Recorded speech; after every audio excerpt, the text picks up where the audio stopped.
اور میں اب اپنی کتاب سے نہیں، آج ہماری کوشش رہے گی کہ کتب اہل سنت ہی صاحب کی خدمت میں بی بی کے فضائل کو بیان کریں، گرچہ بہت کم کر کے خلاصہ کر کے جو انہوں نے لکھا ہے اپنی کتابوں کے اندر، جو مجبور ہیں کہ اس قدر متواتر یہ روایتیں بیان ہوئی ہیں کہ اگر یہ بھی نہ لکھے تو ان کی کتاب کا اعتبار ختم ہو جائے، کہ صاف واضح ہو جائے گا کہ آپ نے دشمنی میں کتاب لکھی ہے۔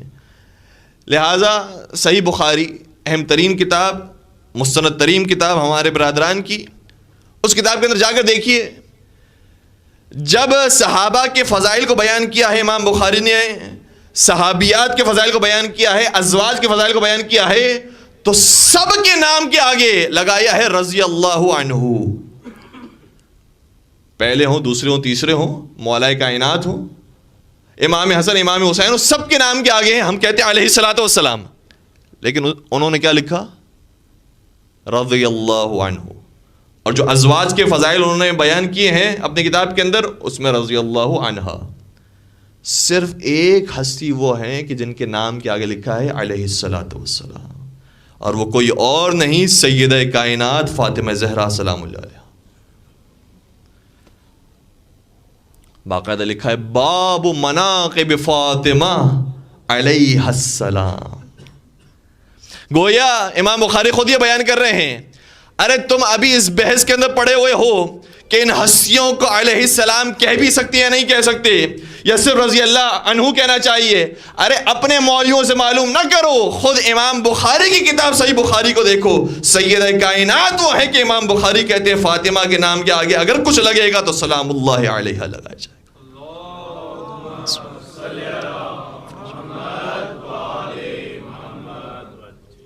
وہ بی بی کا مقام۔ اور پھر اس باب کے اندر بھی صرف 2 روایتوں کو بیان کیا ہے امام بخاری نے، صرف 2 روایتیں، لیکن یہی 2 روایتیں ہمارے لیے کافی ہیں۔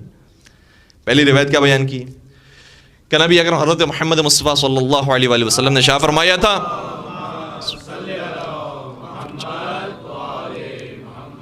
فرمایا تھا فاطمۃ بضعۃ منی من اغضبها اغضبنی۔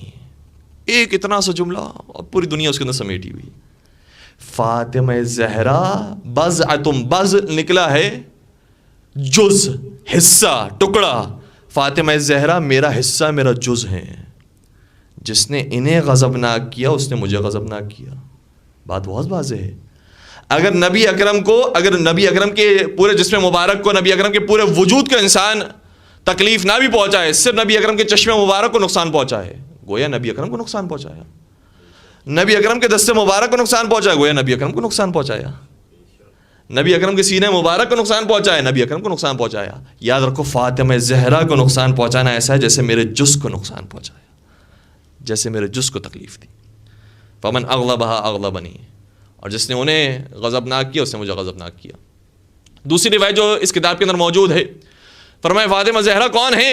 نبی اکرم شاہ فرماتے ہیں فاطمۃ سیدۃ نساء اہل الجنہ، سیدہ کائنات وہ ہیں، امام بخاری بیان فرماتے ہیں فاطمہ زہرا وہ ہیں کہ جنت کی ساری عورتوں کی سرداری فاطمہ زہرا کے ہاتھوں میں۔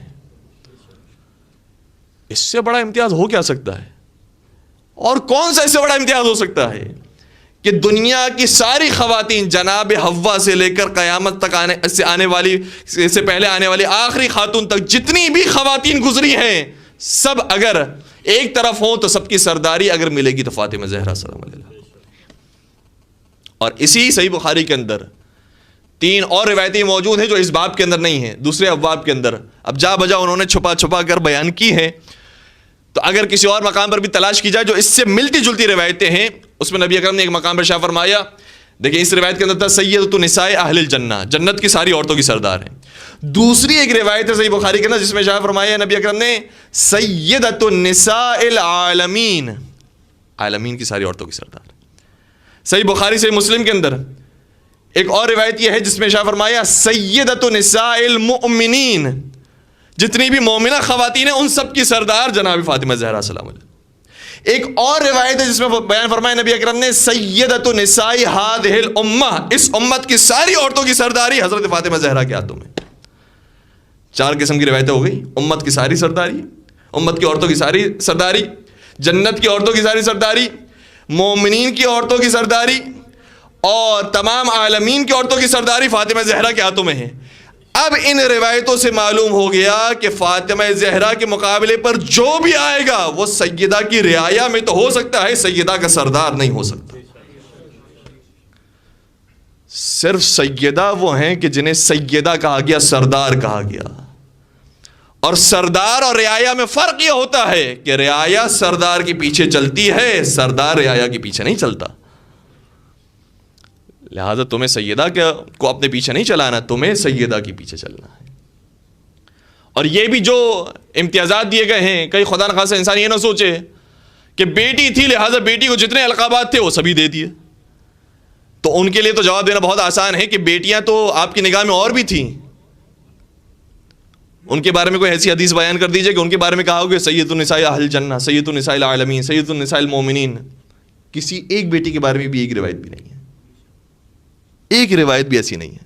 عجیب بات ہے، قدرت کا کمال۔ کسی ایک بیٹی کے بارے میں بھی نہیں آیا کہ فرمایا ہو کہ فلانا بضعۃ منی، بلکہ بضعۃ منی کی روایت کسی اور کے بارے میں نہیں ہے، چاہے کوئی مرد ہو یا عورت، صرف فاطمہ زہرا کے بارے میں، صرف فاطمہ زہرا کو کہا بضعۃ منی۔ پھر وہ لوگ جو یہ کہتے نہیں ہیں، اچھا آپ تو خود یہ کہتے ہیں نا کہ ایک بیٹی تھی، ٹھیک ہے ہم کہتے ہیں ایک بیٹی تھی تو لہٰذا بیٹی تھی اس لیے ان کے سارے فضائل بیان کر دیے۔ اگر یہ بنیاد ہے کہ فاطمہ زہرا کو اس لیے فضائل ملے ہیں چونکہ بیٹی تھی، تو پھر آپ نے قرآن کریم کو صحیح طریقے سے پڑھا نہیں ہے۔ حافظان قرآن بن جانا آسان ہے، قرآن کریم کو سمجھنا مشکل ہے۔ قرآن کریم یہ کہہ رہا ہے ضرب اللہ مثلا الذین کفروا امرأۃ نوح وامرأۃ لوط۔ اے رسول ان کے سامنے مثال بیان کیجئے، اگر کافروں کی مثال تم جاننا چاہتے ہو کہ کافر کیسے ہیں تو یاد رکھو کافروں کے لیے مثال ہے تو حضرت نوح علیہ السلام کی زوجہ کی مثال، حضرت لوط علیہ السلام کی زوجہ کی مثال۔ کس کی مثال ہے؟ انبیاء کی ازواج کی مثال ہے۔ کس کے لیے؟ کافروں کے لیے۔ وہ کہا گیا اے کافروں تمہاری مثال ان کی جیسی ہے، یہ بھی جہنم میں تم بھی جہنم میں۔ اللہ اکبر۔ اور مجھے یہ سمجھ میں نہیں آیا مزاج قرآنی، اگر مثال دینی ہی تھی قرآن کریم کو تو ایک مثال بھی کافی تھی، یہ دو دو مثالیں کیوں دی؟ کاش پہنچ جائیں۔ دو مثال دینے کی کیا ضرورت ہے؟ یا اگر دینی ہے تو تین مثال بھی دی جا سکتی ہے، چار بھی دی جا سکتی ہے۔ پروردگار کے خزانے میں کسی چیز کی کمی نہیں ہے، پروردگار تو پوری تاریخ سے واقف ہے، لہذا اور بھی مثالیں دی جا سکتی تھی۔ کہا نہیں صرف ہم دو ہی مثال دیں گے تاکہ دنیا سمجھ جائے جس طریقے سے گزشتہ انبیاء کی دو ازواج ایسی تھیں جو جہنم میں جانے کی لائق تھیں، تو شاید پھر دو ہی ازواج رسول ایسی ہوں گی۔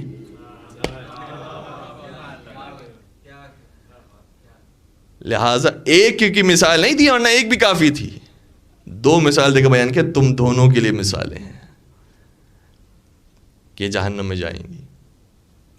تو قرآن کریم میں بیان کر رہا ہے کہ اگر آپ یہ کہہ رہے ہیں کہ فضائل اس وجہ سے کیونکہ بیٹی ہوتی تھیں تو پھر فضائل اس وجہ سے ہونے چاہیے کیونکہ وہ نبی کی ازواج تھیں، لہذا حضرت نوح علیہ السلام کی زوجہ چاہے جو بھی کرتے رہیں انہیں جنت میں جانا چاہیے، حضرت لوط علیہ السلام کی زوجہ جو بھی کرتے رہیں انہیں جنت میں جانا چاہیے۔ کہا نہیں کہ یہاں کردار دیکھا جائے گا یا نیتیں دیکھی جائے گی، انما الاعمال بالنیات، پروردگار ظاہر کو بھی دیکھتا ہے باطن کو بھی دیکھتا ہے، اس کے بعد جنت و جہنم کا فیصلہ ہوگا۔ اور پھر مجھے کہنے دیجئے کہ معیار بدل جائے گا اگر رسول یہ کہے کہ چونکہ میری بیٹی ہے لہٰذا میں ساری فضیلتیں دینا چاہتا ہوں۔ وہاں قرآن خدا پروردگار عالم یہ کہہ رہا ہے قرآن کریم کے اندر کہ ہمارے یہاں تو جو معیار ہے کسی کو فضیلت دینے کا، کسی کا احترام کرنے کا وہ کوئی اور ہے، تمہاری نگاہ میں جو احترام ہے وہ کوئی اور ہے۔ ایسے کیسے ممکن ہے؟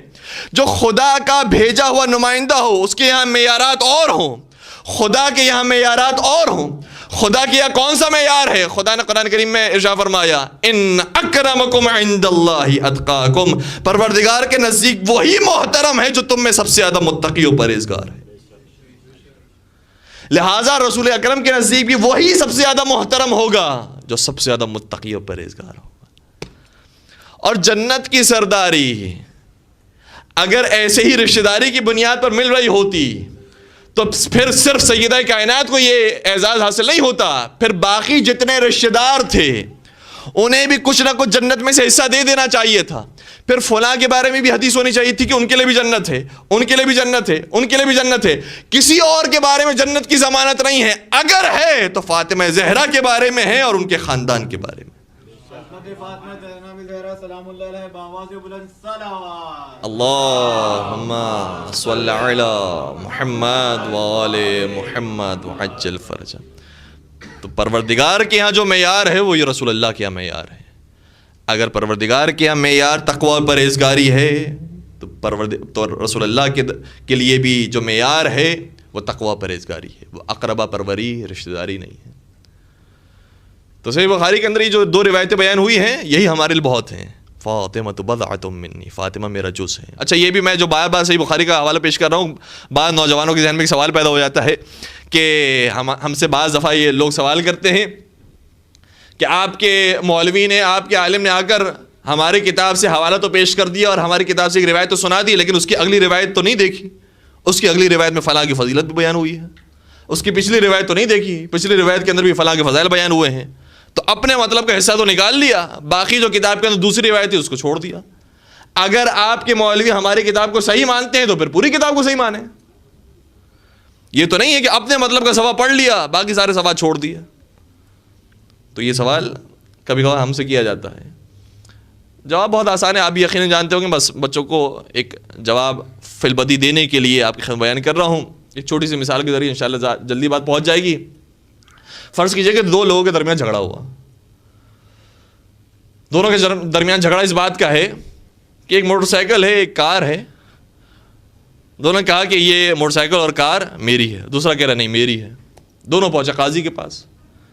قاضی کے پاس جب پہنچے دونوں کا یہ ایک دعویٰ تھا کہ یہ بائک اور کار میری ہے، وہ کہہ رہا نہیں بائک اور کار میری ہے. جب پہلے سے شنوائی شروع ہوئی کہ آپ بتائیں کیا ہوا ہے آپ کے ساتھ پورا ماجرا، تو انہوں نے بات کا آغاز اس طریقے سے کیا، کہا کہ قاضی صاحب بائک تو ان کی ہے، میں نے قرض کے طور پر لی تھی، لیکن جو کار ہے نا وہ میری اپنی ہے. جیسے قاضی یہ جملہ سنے گا کہ بائک انہوں نے قرض کے طور پر لی ہے، یعنی خود اعتراف کر رہا ہے کہ بائک اس کی نہیں ہے، بائک دوسرے کی ہے. کہے گا یہ کار کا معاملہ تو بعد میں دیکھا جائے گا، یہ بائک آپ خود ہی اعتراف کر رہے ہیں تو بائک اس کا مطلب آپ کی نہیں ہے، فلاں کی ہے. اگر وہ سامنے سے کہے کہ قاضی صاحب یہ تو غلط بات ہو گئی، آپ نے میری پہلی بات تو مان لی، دوسری بات نہیں مانی، کاش پہنچ جائیں. قاضی سے وہ کہے کہ قاضی صاحب آپ نے انصاف نہیں کیا، میں اگر یہ کہہ رہا ہوں کہ بائک میں نے قرض میں لی تھی میری نہیں ہے، تو میں یہ بھی تو کہہ رہا ہوں کہ کار میری ہے، یہ وہ جھوٹا دعویٰ کر رہا ہے، تو دوسری بات بھی مانیے کہ کار میری ہونی چاہیے. قاضی کہے گا نہیں، جو تم نے اپنے خلاف اعتراف کیا ہے وہ تو مانا جائے گا، لیکن جو دوسری بات ہے اس میں تو بحث ہے، وہ کہہ رہا ہے کہ میری ہے، وہ تم کہہ رہے ہو کہ تمہاری ہے، لہذا وہ تمہارا ڈسپیوٹڈ معاملہ ابھی طے نہیں ہو سکتا، پورا سننا پڑے گا اس کے بعد طے ہوگا، لیکن جس کا تم اعتراف کر رہے ہو اس کا فیصلہ ابھی سے ہو جائے گا. اب ہمیں کہنے دیجئے کہ ان کی کتابوں سے جو ہم آ کر روایتیں سناتے ہیں اس کا مقصد یہ نہیں ہوتا کہ ہم پوری کتاب کو مان رہے ہیں، ہم یہ بتانا چاہ رہے ہیں کہ یہ جو روایتیں ہیں اس میں خود ہی اعتراف کر رہے ہیں کہ انہوں نے ظلم ڈھایا ہے، اس میں خود ہی اعتراف کر رہے ہیں کہ ان ہستیوں کے فضائل ہیں. اگر یہ فضائل وہ خود اعتراف کر رہے ہیں، مان رہے ہیں، تو اس میں کوئی فیصلہ سنانے کی ضرورت نہیں ہے، فیصلہ ہو جائے گا. ہاں جو دیگر معاملات ہیں اس کے اندر پھر تفصیل سے شنوائی ہوگی، اس کے اندر پھر تفصیل سے فیصلہ ہوگا کہ کون صحیح ہے کون غلط ہے. لیکن جس کے بارے میں وہ پہلے ہی سے تسلیم کر رہے ہیں تو اس کے اندر یہ نہیں کہا جائے گا کہ آپ نے ہماری ایک روایت کو تو مان لیا دوسری روایت کو نہیں مانا. اس روایت کو مانا اس لیے کیونکہ اس میں آپ ہمارے ساتھ شریک ہیں، آپ بھی وہی اعتراف کر رہے ہیں جو ہمارا اعتراف ہے. ایک درود پڑھ دیجیے گا محمد وعلیہ.